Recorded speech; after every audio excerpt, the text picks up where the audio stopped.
खुदावंद यीशु मसीह की सलामती आपके साथ हो। आज 25 अक्टूबर 2022 है। मत्ती रसूल के आयत बायत तफसीरी मुतालिया में आगे बढ़ते हुए आज हम देखेंगे 13वां बाब, उसकी 16वीं और 17वीं आयत, जिसमें यूँ लिखा है, लेकिन मुबारक हैं तुम्हारी आंखें इसलिए कि वो देखती हैं और तुम्हारे कान इसलिए कि वो सुनते हैं, क्योंकि मैं तुमसे सच कहता हूँ कि बहुत से नबियों और रास्तबाजों को आरजू थी कि जो कुछ तुम देखते हो देखें मगर ना देखा, और जो बातें तुम सुनते हो सुने मगर ना सुनी। आमीन। क्योंकि बनी इस्राएल कौम, उनके दिल पर चर्बी छा गई थी। वो कानों से नहीं सुनते थे, आंखों से नहीं देखते थे, दिल से समझते नहीं थे। उसके बरक्स शागिर्दों को ये बहुत बड़ा शर्फ बख्शा गया, और वो ये है कि वो उन चीजों को देख रहे थे, उन कामों को देख रहे थे जिनको पहले किसी ने कभी नहीं देखा था। पुराने अहदनामे के नबी और रास्तबाज आदमी आरजू करते रहे, ख्वाहिशमंद रहे कि मसीह मौद की आमद को देखने के लिए जिंदा रहें, लेकिन उनकी आरजू पूरी ना हुई और उनकी डेथ हो गई। शागिर्दों पर यह मेहरबानी हुई कि वो हिस्ट्री के इस अहम दौर में जिंदा थे। उन्होंने मसीह मौद को देखा, उसके मौजज़ों के वो गवाह हुए, और उसके लबों से निकलने वाली बेमिसाल तालीम को सुना। ये कितना बड़ा शर्फ है, ये कितनी बड़ी बरकत की बात है।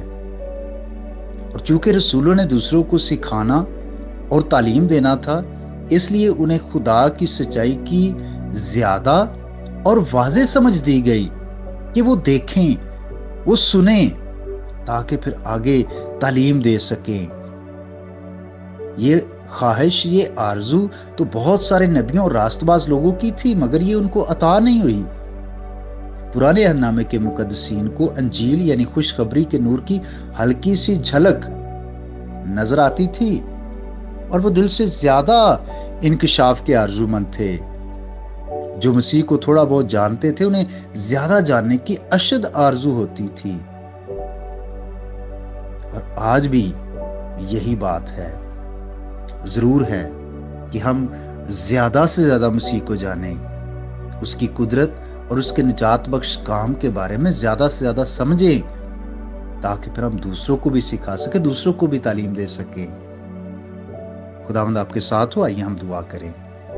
ऐ कादिर मुतलक खुदा बाप, हम यीशु मसीह के नाम से इस बात के लिए शुक्रगुजार हैं कि तूने हमारी रूहानी आंखें खोली हैं, ताकि हम तेरी कुदरत पर गौर कर सकें। हम तेरी निजात के लिए जो तूने हमें बख्शी है, हम शुक्रगुजारी करते हैं।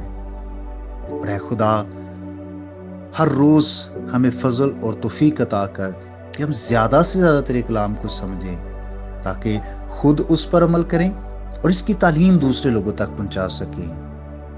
कादिर मुतलक खुदा, मेरी दुआ है जितने भाई बहनें इस पैगाम को सुनते हैं, इनको बरकत दे, इनके घरानों को बरकत दे, कि कारोबार में, इनकी जॉब्स में खुदा तेरी बरकत हो।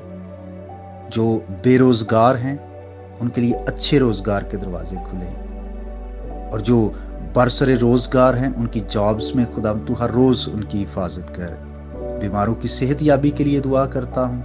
ऐ खुदा, हर तरह की मौसमी बीमारियों को, वबाई बीमारियों को और मुहलक बीमारियों को दूर फरमा, मसीह के नाम से आमीन। मेरा नाम पास्टर बिशारत है, और ये पैगाम आपको इवेंजेलिकल चर्च अटक की तरफ से भेजा गया। अब तक हमारा चैनल सब्सक्राइब नहीं किया तो अभी सब्सक्राइब करें और बेल आइकॉन को क्लिक करके हमारी लेटेस्ट वीडियोस के बारे में अपडेट जानें।